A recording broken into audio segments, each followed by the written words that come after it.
What do we like most about Klint Kubiak's effects so far? With each passing week, we learn more and more details about how the offense is changing under Klint Kubiak and the new offensive system.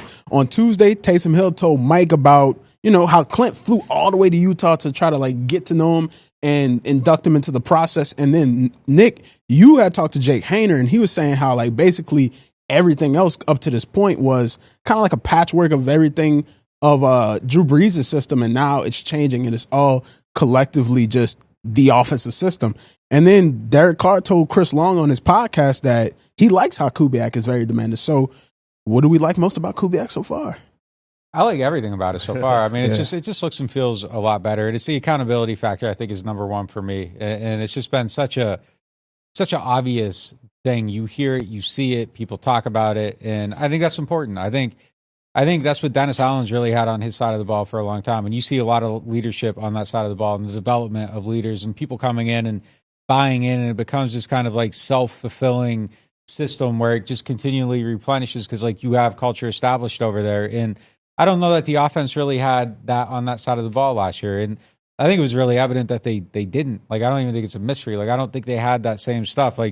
You had the receivers gesturing at the quarterback on the field, the quarterback calling out the receivers, people kind of showing up, offensive linemen being upset with it. It was just kind of not really a tight, cohesive unit, I think, until really later in the season. And I think if you can bring in someone that just kind of has that immediate buy-in top to bottom and everybody kind of falls in line, I think that's how you get the best out of, even if it's a mediocre group, you get more out of them than if you don't have that element. So I think that's been the most evident thing, and I think it's really a substantial addition. Yeah, how many times have we heard the phrase attention to detail in interviews in the last 4 weeks combined? Almost like it's a talking point, and they're just saying it over and over again. But we hear it in so many different ways. That's what Derek Carr said on that podcast, was his example that he gave in the clip that I think DJ sent out on the NOF account was that even when he thought he made a really good throw the other day, Klint Kubiak was all right, but you did this a little, and he's just he's harping on every detail.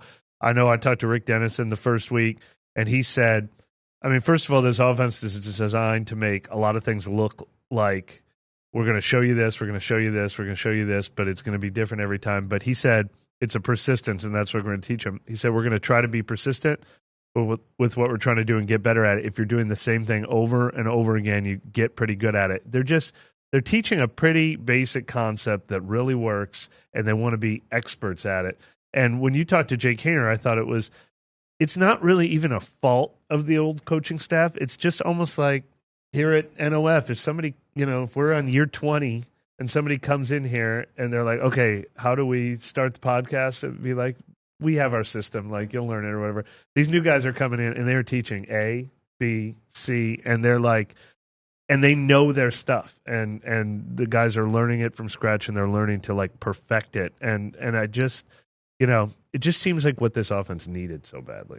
Yeah, it's definitely something that I think is huge that they got that. And it has to be intimidating going in there, and it's 20 years of just building on top of something. And one of the things that I thought Haener said that was really interesting is that on some plays, it calls for a 3-step drop, but Drew will take a 5 on that, and it's kind of well, Drew took a 5 here, am I supposed to take a 5 or a 3? And they're we'll just do what feels right. And it's just well, right. Just because Drew Brees made it work, and Drew might chop his feet a little bit differently, and he might speed it up on one over another to kind of, I don't know, just change things up. It works for Drew, and it's kind of freelanced a little bit, but I'm new. I'm not this Hall of Fame guy. In Haener, it was just really interesting hearing him break it down, because we've long suspected that playbook just kind of became just this massive, hard to decipher thing, because the three people, Pete, Drew, Sean, they were just in it forever, and they just kept building on it and adding to it. And the shorthand, like you said, you come in, you do it a certain way. There's a shorthand in here between us, and somebody else comes in, they might not understand it, and